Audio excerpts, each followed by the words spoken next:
Well, this is supposed to be a joyous occasion on this Monday afternoon, but recent events, and when I say recent, I mean in the past couple hours, have changed all of that. Welcome into Second Down here on ESPN Radio. Christian Gokel alongside Cody Queen and Cam Ursery.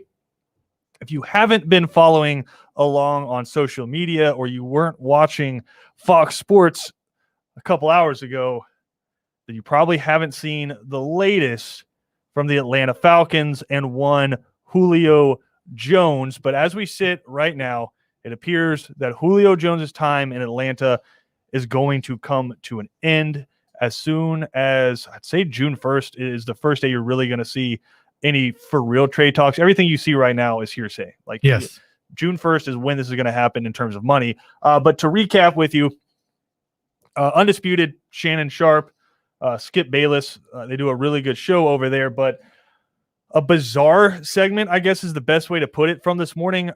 During Undisputed this morning, Shannon Sharp, Hall of Famer, former Savannah State tight end, Denver Broncos, decided to call Julio Jones. Just like, why beat around the bush? Why have these conversations around Julio and what he's doing? When you know what? I got his phone number. I'm Shannon Sharp. I can just call him. So he calls up Julio Jones, and he said, basically, Julio, ask him about wearing a Dallas hoodie, but ask him, are you going to Dallas or are you staying with Atlanta? Julio Jones' direct response, oh no, I'm out of there, man.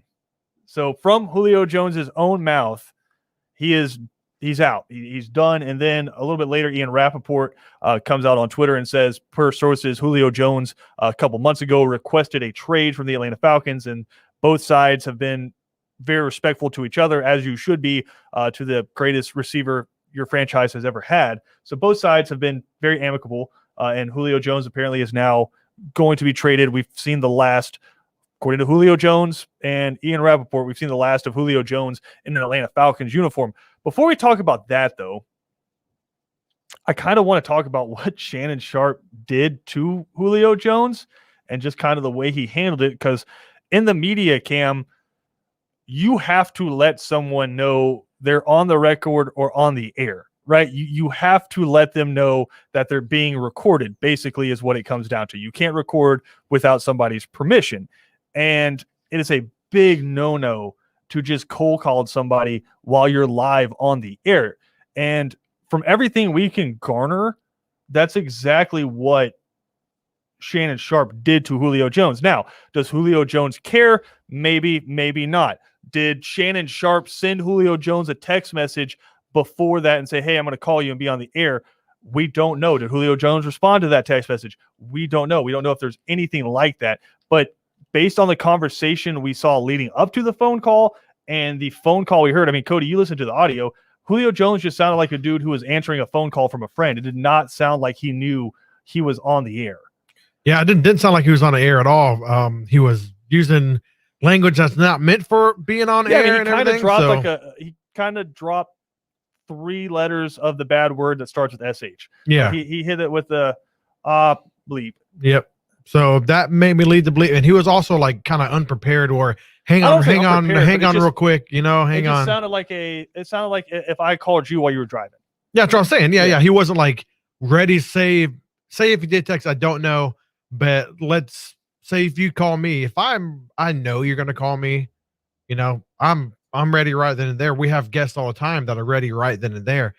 He kind of acted like someone who was actually not ready for, but hang on real quick, man. Yeah. Hang on real quick. Well, for the most part, like the way it works is we will have a producer call whoever the guest is and say, hey, so-and-so, are you ready to hop on the show? Yes. You'll be on with so-and-so, so-and-so, and so-and-so. And then we put them on hold and then introduce them again so they know that they're live. And a lot of times, if you're doing guest spots, they'll call you, ask you if you're good, and then when they put you hot, they'll be like, hey man, you're on the air. You're on the air. So you can't say anything wild. You're on the air.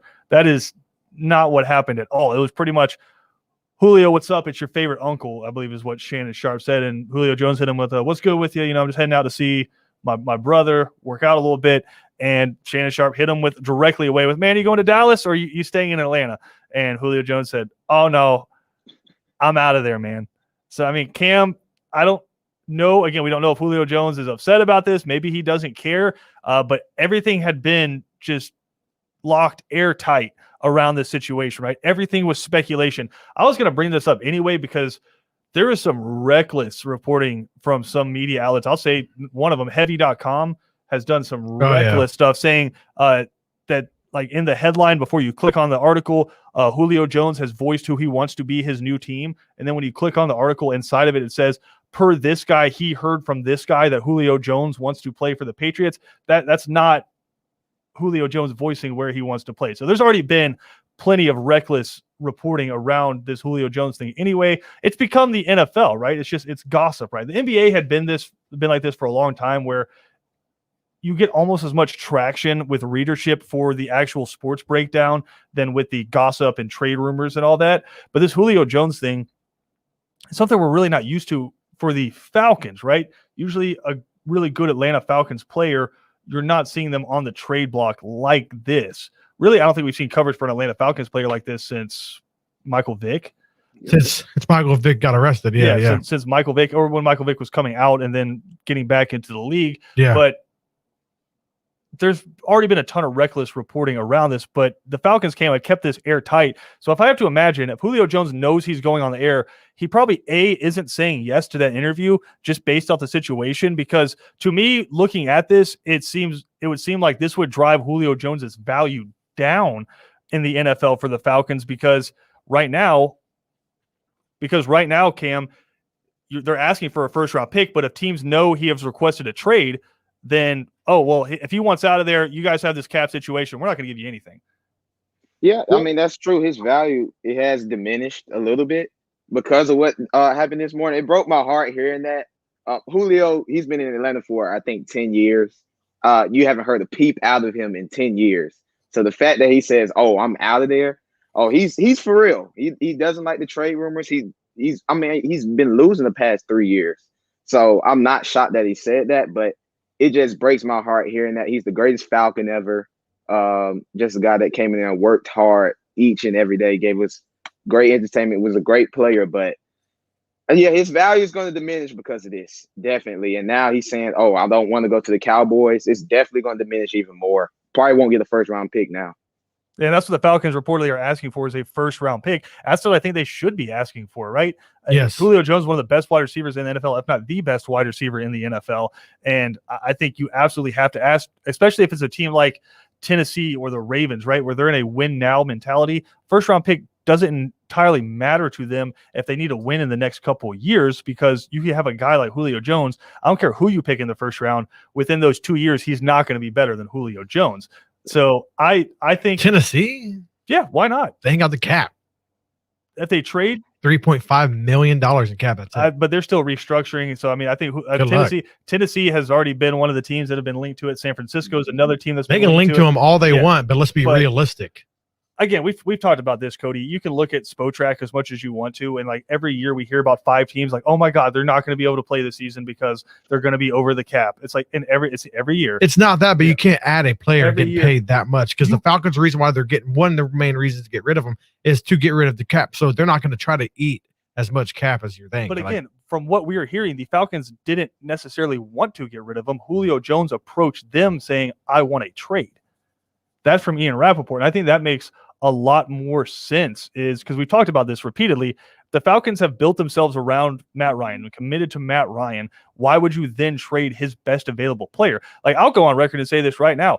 I would trade, based off the guys you have already, I would trade Deion Jones and clear his cap money before I trade Julio Jones, because I think Julio Jones is a much better player than Deion Jones. I think Deion Jones is a very good linebacker. He's not as good of a linebacker as Julio Jones is a wide receiver. And Foye Oluokun is another good linebacker that you have at the inside linebacker spot. You have a couple of guys that you drafted. So people have said Julio is the only way you're signing this class.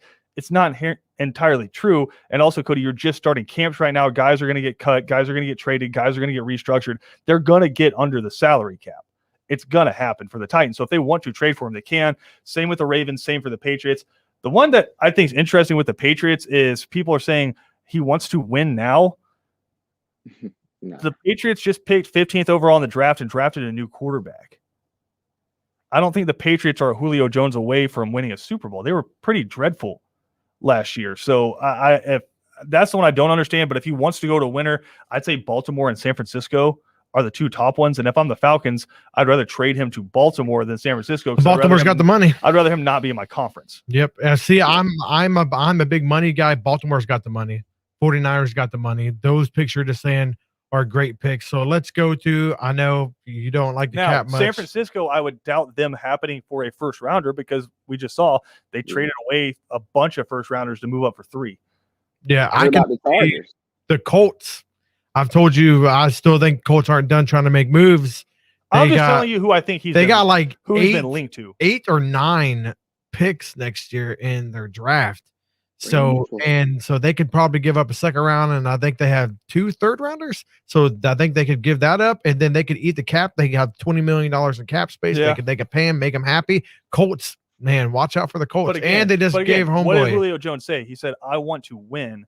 The Colts are a good team, but they just brought in a new quarterback in Carson Wentz. He ain't got no choice. But cool, man. If we're getting a trade offer of 1 second rounder and 2 third rounders, and they could take off the cap hit, yeah. But I do. Cool. You want to win? But I do think he has a choice because I think he has earned a choice. I think Julio Jones has given this team enough to earn a say in where he gets traded. And if you look at the Colts. Yeah, they got Carson Wentz, and I like the coach, and I like some of the players, but still, it's Carson Wentz, and we saw what he did these last couple of seasons to the point where they were willing to draft Jalen Hurts and trade him away. Miami too. Miami, Chargers. But is Tua proven enough? Like, are they immediately going to be a winner? Cam, you said the Chargers. Yeah, I get everybody's all of a sudden on the Justin Herbert hype train after he made some throws last year, and they were a good team. But if you're Julio Jones and you have 2-3 seasons left to win a championship, are you really tying it to Justin Herbert? Here's one you guys would probably love. Got the cap space, got some picks. The Cardinals. And DeAndre Hopkins has said that he'd be willing to take a pay cut. That's what I'm saying, dude. But Cody, what's the joke we always make about the Cardinals? Every free agent splash they have, we're like, yeah, man, that's going to be the most exciting 8-8 team in the NFL. Yep. Yeah, no, I agree. Like but the Cardinals are going to be like the Ole Miss of the NFL. It's like, yeah, look how many wide receivers they have. Well, there's only one football, and what does your defense look like? You just lost the best defensive player you've ever had. And the Chiefs actually have some freaking cap room right now. That would be just rude. They do. If they get a little, the just messing up the league if they do that. That'd be rude. They got about $8 million in cap right now. I bet you they can free up some more. They could pay this man, and they can win Super Bowls with him. Yeah, but we do want to hear from you. 912-342-7184 is the number. Again, 912-342-7184. Tell us what you think about the audio this morning from the undisputed Julio Jones saying, I'm out of there, man. It looks like his time has come to an end. I will say this.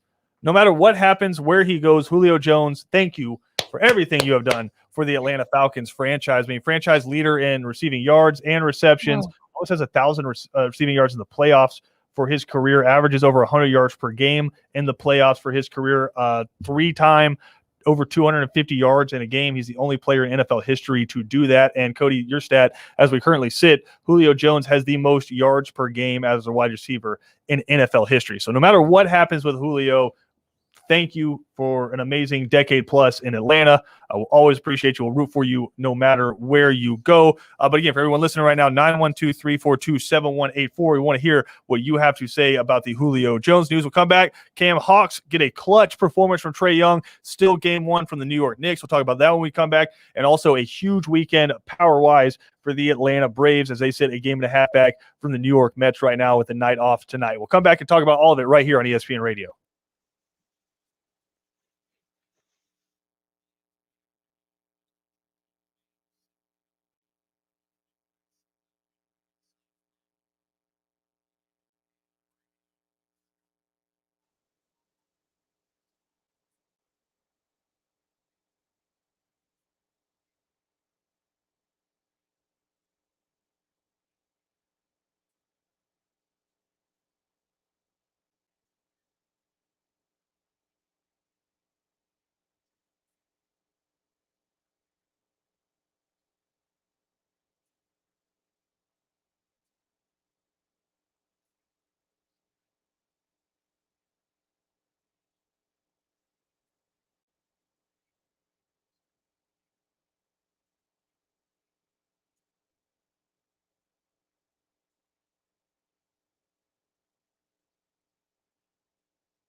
No Braves tonight here on ESPN Radio. They will be in Boston for a 2-game set coming up tomorrow night. Charlie Morton will be on the mound, but it was a massive weekend. Cody, number one, I wish I had pulled this audio. But remember last week when I said on Friday when I was like, listen, you get 3 in a row against the Pirates, you're in a good spot. And you're all like this team can win 3 in a row. Well, they did. I predicted they were going to lose the series. Yeah, and not only did they win 3 in a row, they beat the Pirates 33-3 over those 3 games. Now, to be fair, one of those games was 20-1, where the Braves became the first team to hit 6+ home runs in a game and 2 grand slams in the same game ever. It's like that meme. Y'all want to see dead body? Yeah, it was bad. It was bad. That was bad. But also, like during that game, all I could think was like Tony La Russa has to be losing his mind watching this game right now. Yes. Because if it was Tony La Russa, he would have told all of his guys to go up there and just like, hey, listen, just take strikes for the rest of the game. We're up 10 runs. It's fine. Just take strikeouts. We'll all get out of here. No.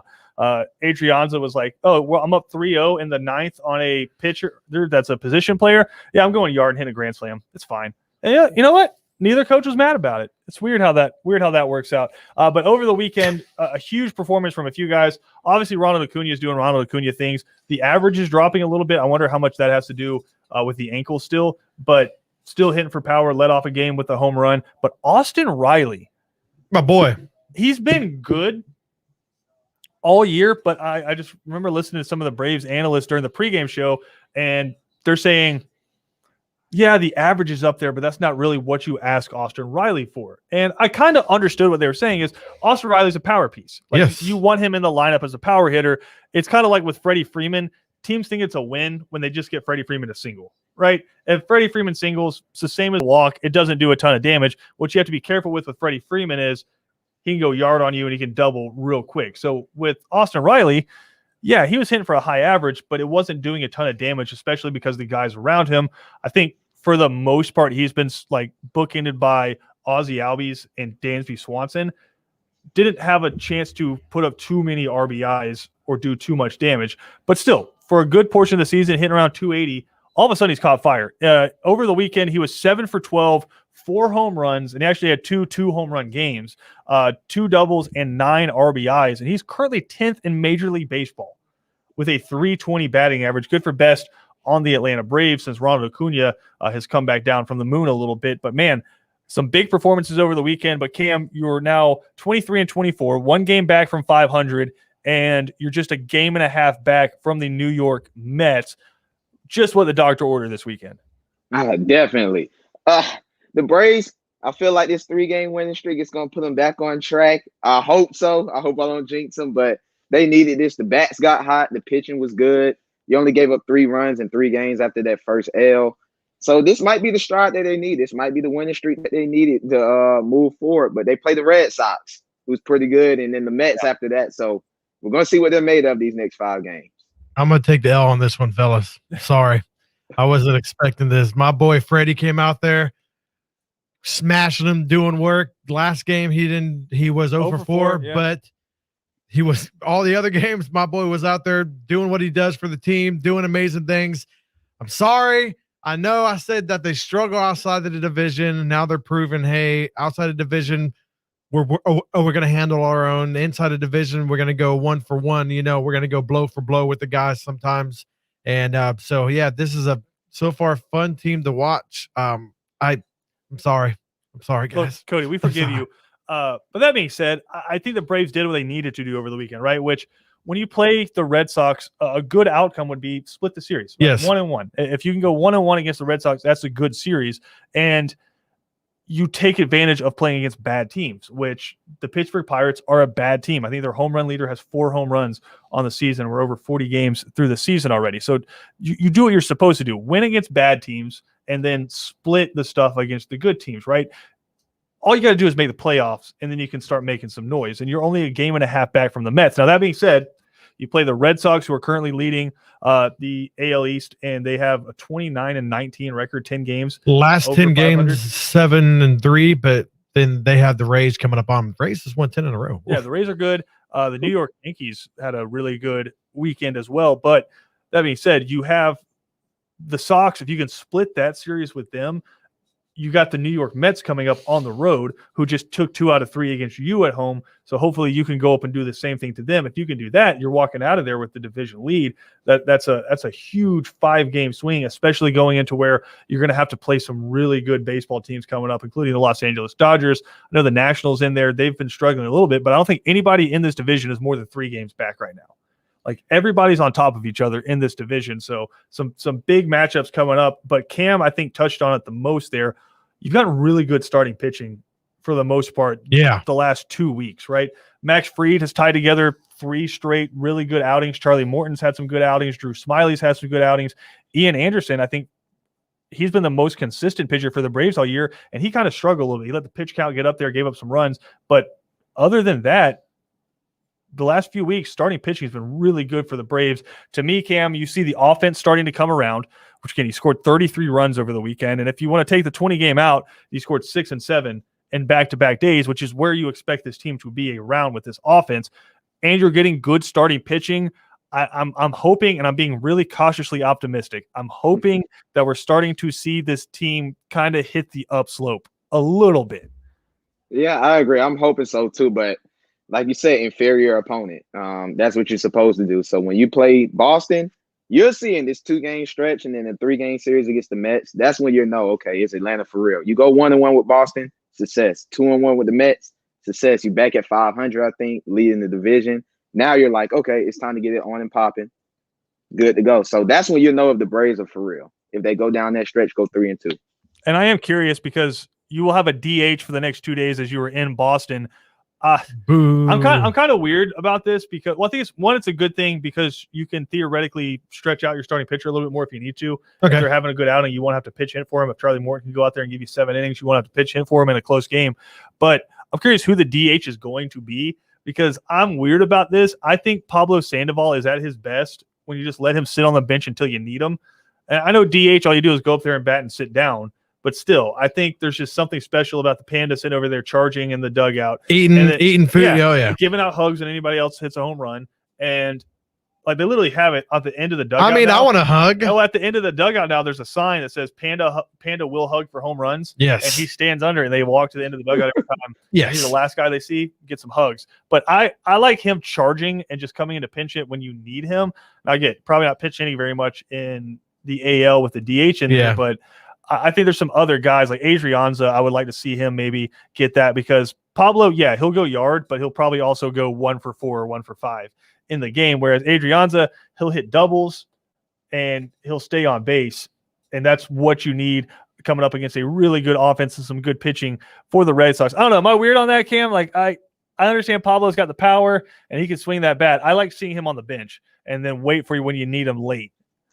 I mean, it's not weird. It's kind of cool. Hug the Panda when you hit a home run. That's cool. I think that's kind of cool. So, well, this is not weird. This is their chance, right, guys? Isn't this their chance? The top 2 teams in the division right now, 3-7, 4-6. You're 6-4. Actually, bottom 3 teams are 6-4, so they're starting to climb up. So if you don't keep on climbing, maybe the teams below you will start climbing more, like the Marlins. So this is your chance to keep your hot streak going and keep on going because the Mets, after they had division with you, have not had much success. Same with the Phillies, have not been doing well. The past few games have not done well at all. So this is your chance to really, hey, I'm going to take advantage of them not doing well and us being heated up bats. The pitching's been doing well. So these next few games at Boston, I get it. Yeah, it's going to, hopefully you get to split it. But if you don't, it's not the end of the world because the Mets series, again, they're going to play them. That's where you have to freaking really get your stuff together is whenever you're playing the interdivision, because not only can you give them losses to make them climb down, but you get wins so you can climb up. How about this coming up 5 games from now, Sunday at 7 o'clock on ESPN, Braves Mets in the final game of that series. Yes. Jacob deGrom, Max Fried. Yes, that's a matchup right there. We talked about this last week, what old Jacob deGrom was doing to those poor Palm Beach Cardinals. Oh, yeah. Yep. He's going up against minor leaguers throwing 102 miles an hour. But again, you're a game and a half out of first after as weird as this season has been. You're starting to play well.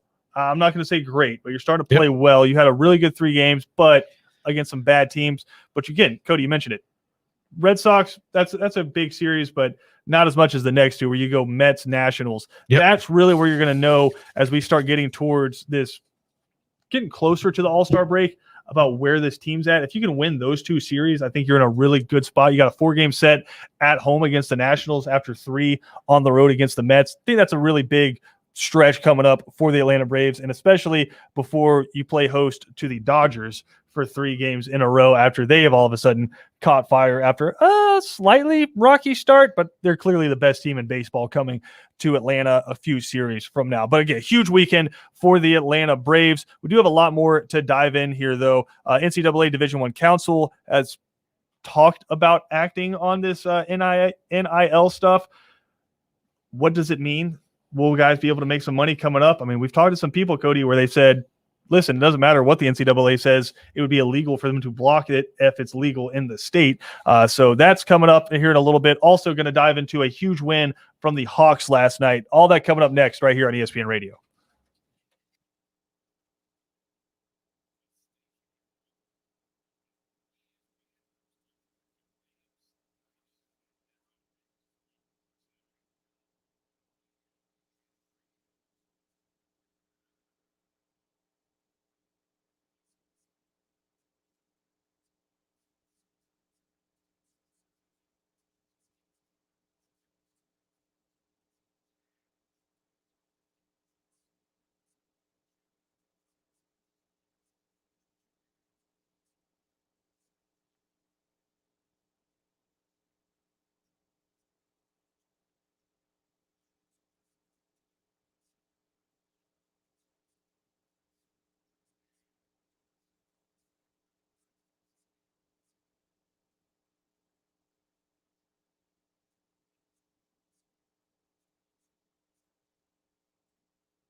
All right, so CNN had a headline over the weekend proclaiming 2021 to be the year of the well-seasoned, is how they put it, because you got, number one, a president who's up there in age winning an election. You have Phil Mickelson winning the PGA championship. You have Tom Brady winning a Super Bowl. Anthony Hopkins winning actor or best actor at the Academy Awards. So, I mean, it's the year of the well-seasoned. So I'm going to ask the most well-seasoned person on our show, which one do you want to talk about first? Phil Mickelson winning the PGA championship at Kiowa, or the Hawks against the Knicks just sucking the soul out of Madison Square Garden? Hawks on. Yeah, Hawks. All right, Cam, Ice Trey last night, baby, becomes the first or the second player, in NBA history with 30 points, 10 assists, and at least 5 rebounds in his playoff debut. The other, LeBron James. Trae Young last night, the official line, 32 points, 10 assists, 7 rebounds, and 9 for 9 from the free throw line after listening to national radio for weeks talk about this Hawks-Knicks series and how the Knicks got a favorable matchup with the Hawks and how great it's going to be to have a capacity Madison Square Garden. At least half of it was capacity because they did the vaccine side and the non-vaccinated side, but just a packed out Madison Square Garden, how great it was going to be. And then Ice Trey sucks the soul out of Madison Square Garden with his staple floater. It was amazing. Yeah, I was wrong. At least for the game one. The Hawks out tough the Knicks. They did what the Knicks do. They beat them to the punch. They out toughed them. And Trae Young has figured it out. Look at how many threes he shot yesterday. He only shot 3 threes. When he first came in the league, he was just jacking up threes. He figured out, attack the rack, get easy buckets, 9 of 9 from the free throw line. He was beautiful last night. But we all know a professional is somebody that comes in at a bad moment, but always keeps it professional, always know what they do, right? That's Lou Williams. Lou Williams is a professional. Oh, that's amazing. He was amazing. Credit. Travis Jadon called that on Twitter. He said, get ready for fourth quarter Lou. Yeah, he's a professional scorer. 13 points in 13 minutes, 11 points at the end of the third and the beginning of the fourth. He kept them afloat when Trae Young was on the bench. Then I just watched the audio a little bit. He told Trae Young the last shot, don't pass the ball. Go shoot the ball, don't pass it. I mean, he's just a professional at heart. I liked it. I was like, wow, okay, this is different energy I'm getting from a Hawks team. They have gone to the playoffs in the past, but the energy is just different. Trae Young, he's a superstar, upcoming superstar. And I think they made some good points on the broadcast, Cody, but I did think it was funny because Cam mentioned it there. Charles Barkley was cooking Trae Young at halftime, saying, you got to quit thinking you're Steph Curry. I know everybody's told you you're Steph Curry, but you're not Steph Curry. You can't just hoist up half-court threes. He had 2 3-point attempts at halftime and 3 total for the entire game. So I did think that was funny, but they were making good points about Trae Young's game where it made him almost sound like an option quarterback, I guess is the best way I could describe it. They said he was making the right reads as a point guard because we really don't, Cam, have too many. I mean, Chris Paul is one of them, but we don't have too many true point guards in the NBA anymore where they just distribute. Like their role is to distribute, get some buckets when you can, but the most part is to run the offense through them and distribute, right? Most teams, it's just the best player on the team is going to carry the ball up the court. Like LeBron, I mean, to me, he's the best point guard ever, right? Because everyone says he's a shooting guard or he's a forward, but he's always carrying the ball up the court, right?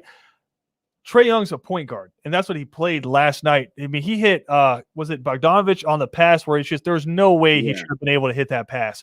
Unbelievable pass. And Gallinari, he hit on a couple of those where he's got 3 guys around him and just whips it no look out to the 3-point line. But they just kept saying he's making the right read. And that's kind of what I got too was, all right, if they spread out and they're going to cover up the 3-point line, I'm going to go one-on-one ISO and hit you with a teardrop that you can't block. And if you come and crash down on me, we're going to kick it out because we got shooters everywhere. Really, the only guy on the team that we're going to put out there that doesn't shoot threes is Clint Capella. Yep. Right? Everyone else is deadly from 3-point range. And so that's what Trae Young did. If you crash down, I'm kicking it out. If you guys stay out there and ISO me, I'm going to score with a teardrop. And he absolutely did it. I thought it was really interesting because kind of a simple plan from Nate McMillan, but Trae Young over 30 points in his first ever playoff game. That's huge. Shout out to my boy Lou Williams scoring buckets. Yeah. Love it. Love it. Spread the ball around. What, four guys over 10 points, over 12 points or something like that. They're out there spreading the ball around. It's like you're saying, Trae was taking buckets, but when he didn't, he knew where to get the ball to so they can get the points. They're out there doing work. Also, you know, the trade that happened back in the day with Luka, Luka got 32, Luka got 31, he got 32, but it really felt like a different type of chemistry the way Trey was doing it. He was leading the team more than this Luka being a part of the team during the playoffs so far. Luka's a leader. I mean, Trey's a leader, and he's shown already for being so young. And dude, loved watching the game. Loved watching the Hawks beat down the Knicks after someone wants to say something, baby. I don't know if I call a 2-point win a beatdown. It's a beatdown because they lost. I'm with you. I mean, you want to know how good Vegas is, though? I had the Hawks winning the game because it was pretty much even money, right? I think the Knicks were a 1-point favorite. Yeah. But I had the Hawks on that one. I took the over because the over was set at 213 points. They scored 212 points in the game. I mean, Vegas, and the line was 1 point, and the Hawks won by 2. So I mean, Vegas, those guys are pretty good at what they do out there. But I mean, Cam, how big was this first win in this series, right? You kind of still back home court advantage from them, right? You take serve from the New York Knicks. You took game one. When it comes to the NBA, especially in these first round series, how big is that to go out there and get game one, especially as a road team? This is one of the biggest wins Atlanta's had in years, probably about 5-6 years. It's a big win. You win in Madison Square Garden after they haven't played a playoff game since 2013. Young squad, Trey Young in his third year, first game ever in the playoffs, and you go in there and basically hush the crowd. That was a big game. It gave me chills when he hit that floater. It was a big game. Let me ask you this quickly, though. It was a big game, and I thought it was crucial for them to get the win, especially after the hot start they got out to in that game. But how worried are you the fact that the Knicks just did not play well? Like, if the Knicks come out and play their A game, they're probably winning that game by 15, 20 points. I can go back and forth with that. Alec Burks had 27 points. He won't do that again. 18 in the fourth, yeah. Yeah, so he won't do that again, but Julius Randle won't go like 6 of 18 again. He just won't do that. It balances itself out. So we'll just have to see. That's how the game is. It doesn't matter about off nights or anything. You always have to come to play. And I think the most underrated performance from that game was Clint Capella. I think he had 13 rebounds, but just more importantly than that was he was just a force on the inside, which I thought the place the Knicks were going to be able to take advantage of the Hawks was inside the paint. Oh, yeah. Because they're just bigger for the most part than the Hawks, a little bit more physical.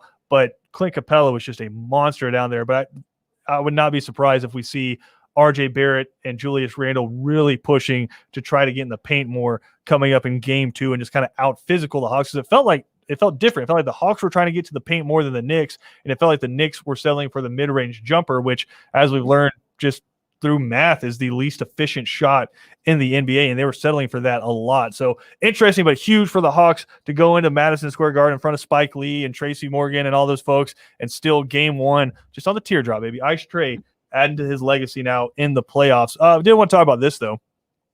And I know we're going to cover this a lot coming up on 3 and Out. Rich Styles is coming on the show, but we're talking about well-seasoned.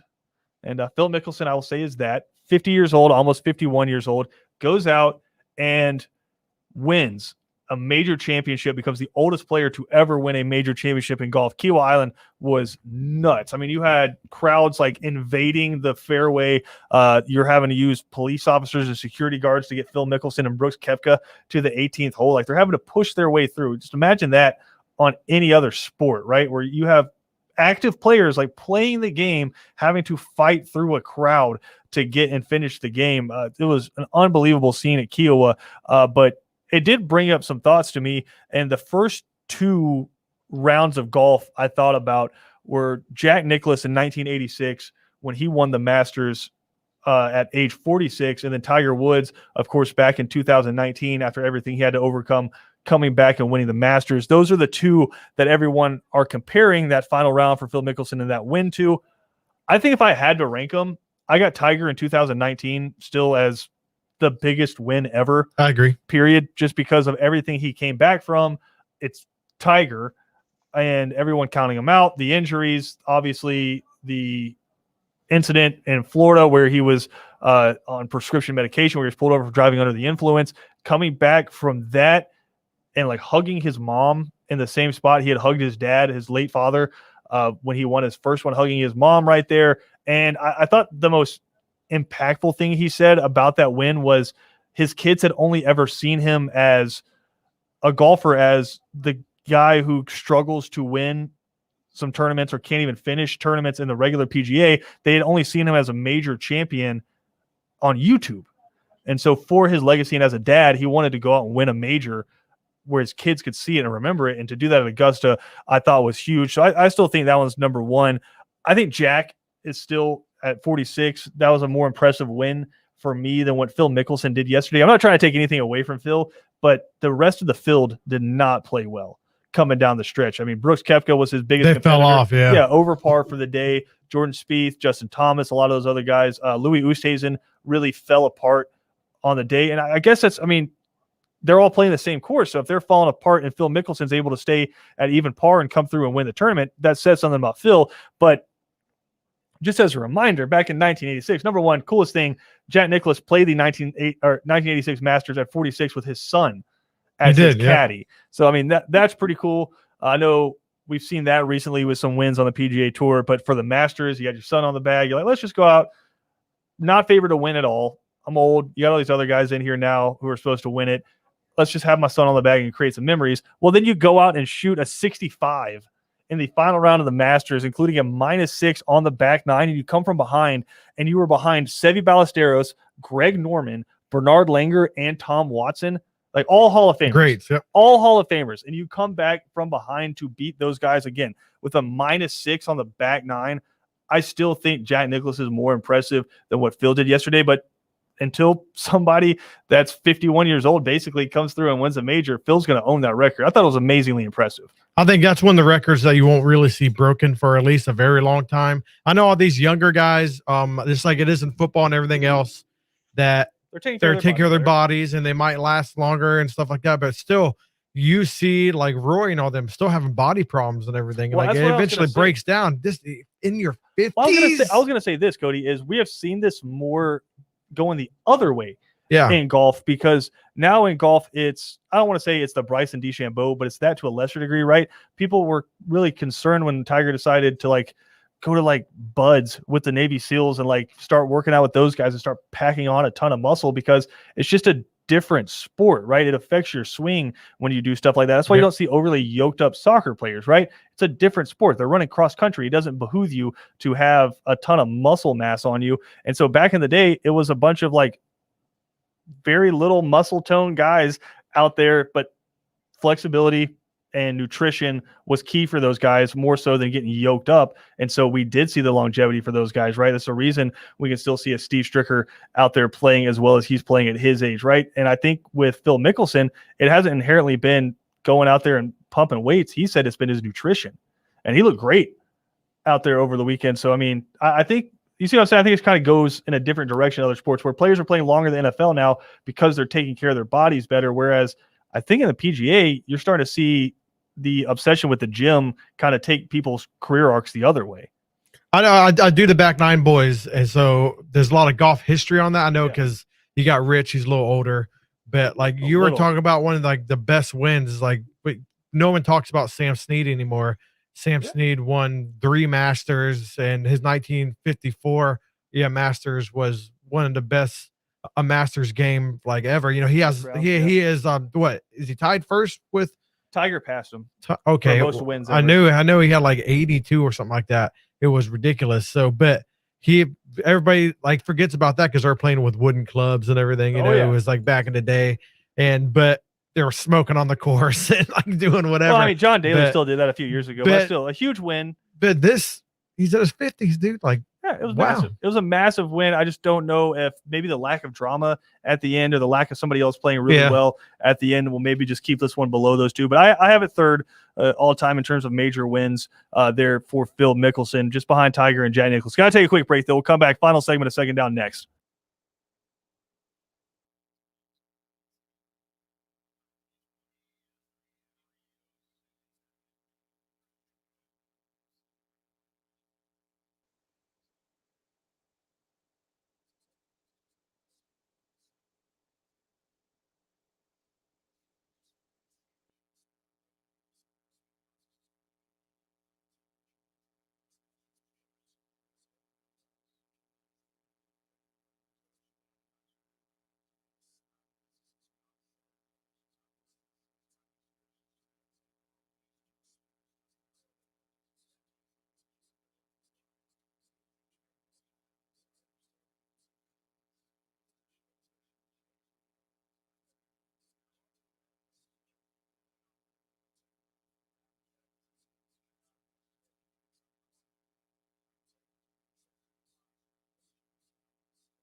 Big show coming up today here on 3 and Out.